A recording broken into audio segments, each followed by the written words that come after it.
पानीपत की जंग खत्म हो चुकी थी, लेकिन रणभूमि पर मातम अभी थमा नहीं था। तलवारें शांत हो गई थी, लेकिन चीखों की गूंज ने इतिहास को हमेशा के लिए बदल दिया था। विश्वासराव, मराठों के भावी पेशवा, मात्र 18 वर्षीय वो राजकुमार जिसके निश्चल देह को अपमान की ओर ले जाने की कोशिश की जा रही थी। सदाशिव राव भाऊ, एक ऐसे सेनापति जिन्होंने अंतिम सांस तक रणभूमि नहीं छोड़ी। युद्ध के 3 दिन बाद जब उनकी देह मिली तो उसका मस्तक नहीं था।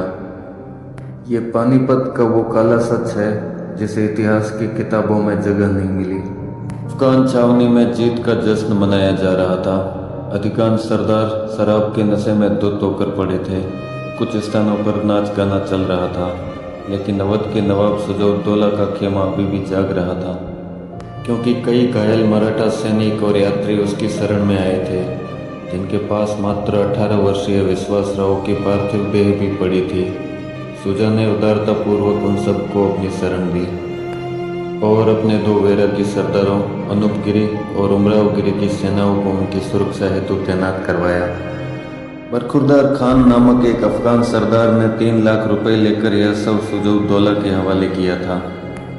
दक्षिण के उस भावी पेशवा को देखने की इच्छा जताते हुए अब्दाली ने सुजा को राव की देह के साथ अपने सामने हाजिर होने का आदेश दिया।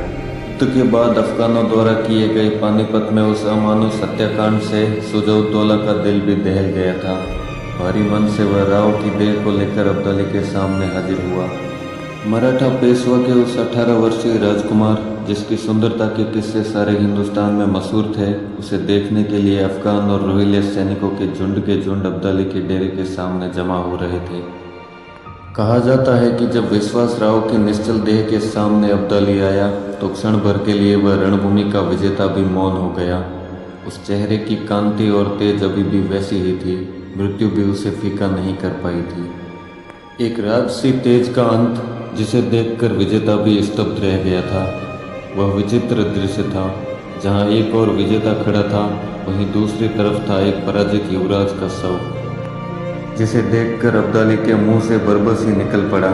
हमने इतने देश देखे, इतने लोग देखे, लेकिन ऐसा राजवंशी रूप इससे पहले कभी नहीं देखा।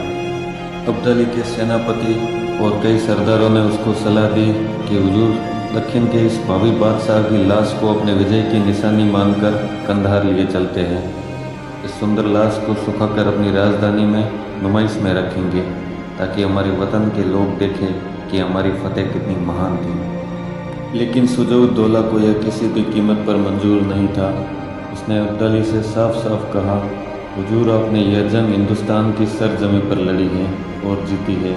यहाँ की माटी के कुछ अपने उसूल हैं, जिसका पालन आपको भी करना चाहिए। इस माटी का दस्तूर है कि पुश्तैनी कट्टर दुश्मन की दुश्मनी भी उसकी मौत के साथ खत्म हो जाती है। लाश के साथ क्या दुश्मनी करना।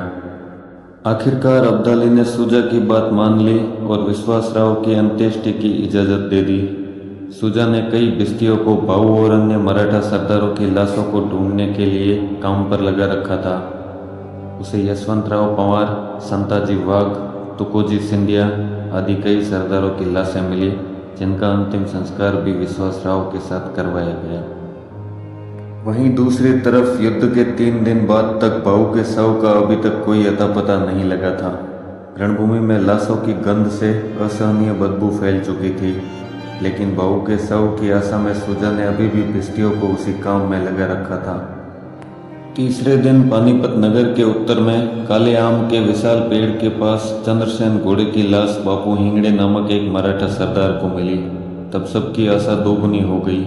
उससे थोड़ी ही दूर भिस्तियों को बिना मस्तक का एक सुदृढ़ शव मिला, खून से लथपथ और अनगिनत घाव। बापू हिंगड़े ने अंगरखा हटाकर गौर से उस शव को देखा। उसकी पीठ पर एक कटार के घाव का बड़ा निशान था, जिसे देखकर हिंगड़े ने तुरंत पहचान लिया कि यह सदाशिवराव भाऊ का ही शव है। गारपीर की घेराबंदी में मुजफ्फर खान ने भाऊ की पीठ पर कटार से एक वार किया था। वो घाव उसी की निशानी थी। उस रात के अंधेरे में जब आसमान भी शोक में डूबा हुआ था, तब भाऊ की बिना मस्तक की उस देह को चिता पर सजाया गया। सिर की जगह पलाश के पत्ते रखे गए। मानो जैसे प्रकृति स्वयं उस अपूर्णता को ढकने आई हो। पाऊ के मृतदेह की ऐसी दुर्गति देखकर सबके दिल दहल गए। सुजौदौला, काशीराज पंडित, बापू हिंगड़े और आदि अन्य लोगों ने सजल नेत्रों से भाऊ को अंतिम विदाई दी। इतिहास के पन्नों पर उस रात का शोर दर्ज नहीं है, लेकिन पानीपत की मिट्टी जानती है कि उसके सीने पर एक अधूरा सेनापति पूर्ण सम्मान के साथ विदा किया गया था। इतिहास भले ही विजेताओं के नाम याद रखता हो, लेकिन पानीपत की मिट्टी आज भी उन अनाम वीरों की गवाही देती है।